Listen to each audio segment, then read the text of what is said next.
Good morning, good morning, good morning. Buenos dias, mi gente. Yo, welcome to Daily Discipline number 290. I-290. There's some Chicago stuff going on there. Hey, Rob Hoback here. Happy that you're joining us. Honored and humbled that you continue to come back 290 days in. Like, for reals, thank you.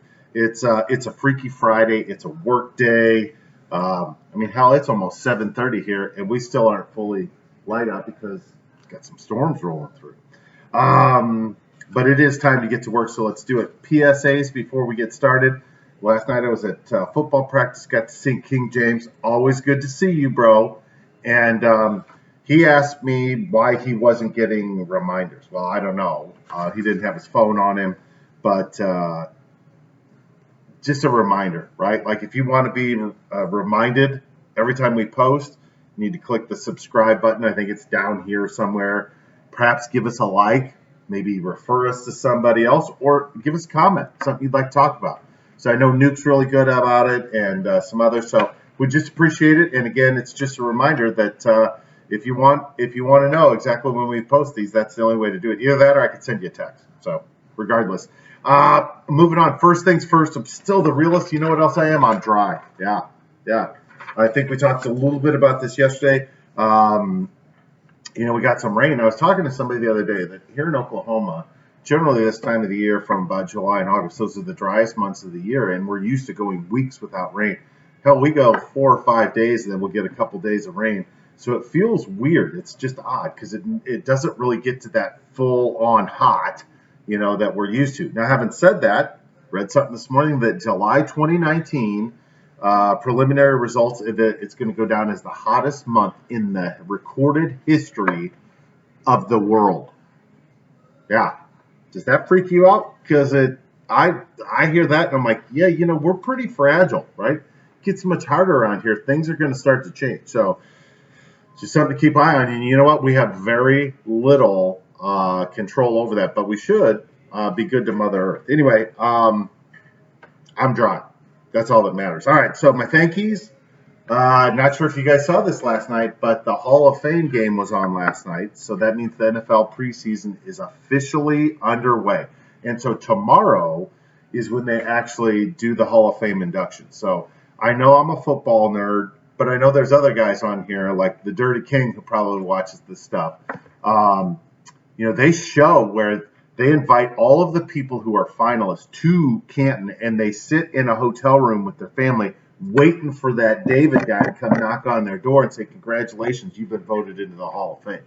I mean, can you imagine what that must be like, right? Now, they do that, I think, the year before, whatever. It's got to be, and you get to see the whole emotions. And I think that's one of the most beautiful things about sports is that there's finality there, right?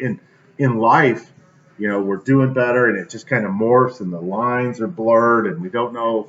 It's not like a game, right? Where there's a beginning and there's an end, and there's halftime and all that stuff. So it's just very fulfilling, and I enjoy the backstories. Got to see Ed Reed on TV last night. Wanted to share something else with you guys about my charm life, right? So as they were talking through last night, all of the guys that were getting inducted, I was like, holy shit! One class. And I have met 2 of the guys on it. Yeah, it's a true story. So this would have been 2007-ish, 6, 7. I was flying from Phoenix, Arizona to Boston, Massachusetts during football season. I was taking a red eye, and I was doing that because I was meeting up with some friends up in Boston. We were going to a Patriots game, and my flight pattern was Phoenix, Denver, Boston. And in Denver, in the middle of the night, there wasn't very many people there, but Champ Bailey was there on the same flight. And we just chatted for a moment. I was like, hey, didn't imagine I was going to see you here. Rob Hoback, nice to meet you. He was very kind. Here's what I remember about him. You could tell by looking at him that there was very little excess, and his arms were huge. I was like, this dude is not, like, he's not a lineman or something. This guy's just ripped. Very, very nice. And then a few years later, was out with some guys that I work with downtown Kansas City at a bar called Mosaic, and got to meet Tony Gonzalez. who played for the Chiefs for a long time, then went and played for the Atlanta Falcons. Couldn't have been any nicer. You could tell when I walked up with my buddy, he kind of sized us up like he's not coming at me. I'm like, don't worry, bro, I don't want any of that. But we talked about how he had, given the Heimlich maneuver to some dude in Huntington Beach, out where he lives or grew up. Anyway, just fun little anecdotal story for you. Thought of the day, right? Excuse me, you can't take that with you, right? Have you ever been in this situation? As I was writing that down, I was thinking about the Dirty King when he came and visited me in Overland Park, and we were out having some adult beverages one night, and he tried to sneak out the door with his beverage. The girl's like, "Sir, you can't take that with you," right?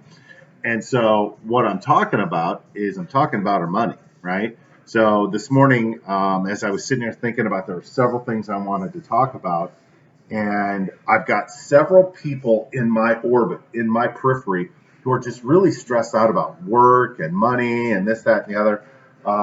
From my seat, and I don't know every single detail, but I'm assuming that all three of these people are significantly better off today than they were they were certainly better off than they were when I met them, right? My point is this: they're all stressed out about stuff, blah blah blah. A couple of these people, I'm pretty sure that unless they do something stupid, they're good, right? Like the rest of their days, they're going to be okay. They're not going to have to spend a lot of time worrying about money, yet they're stressed out about it. And I'm like, man, I don't get that, right? And we all do it, right? We all do it. We get to a certain point, we're like, I want more, I want more, I want more. And it reminded me of two things, right?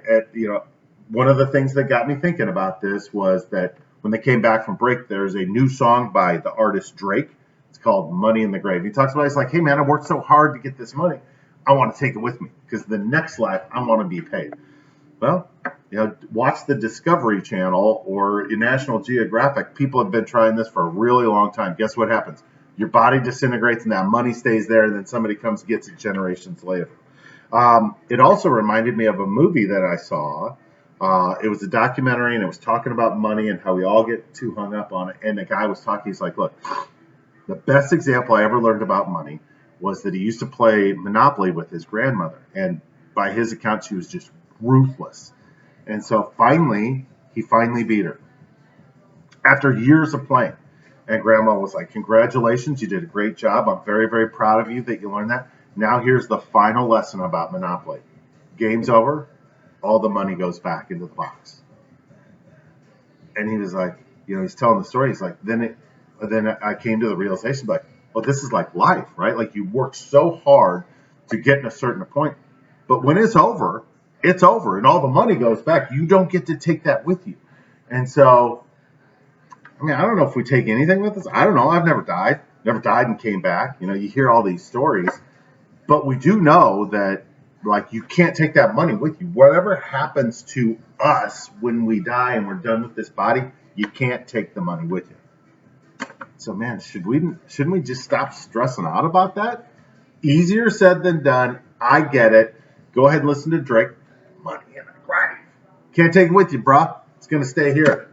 But you can go ahead and put it in your grave and then tell us all where it is. Maybe leave us a map and it'll be like Indiana Jones. We'll have a treasure hunt looking for Drake's money, right? All right, I think I'm done with that. Let's not stress about that. It's a Freaky Friday. Let's have a good day, all right? Hands up, peace out. We're better together. Appreciate you guys stopping by. Big practice for the Bartlesville Bruins tonight. First time in pads are going to start hitting. I can't wait. I know Sam's excited too. And then we'll be back tomorrow on a Savage Saturday to let you know how everything goes. So sorry I went a little bit long. I'm not sorry. I'm not even sorry that I'm not sorry. I'll see you tomorrow. Bye.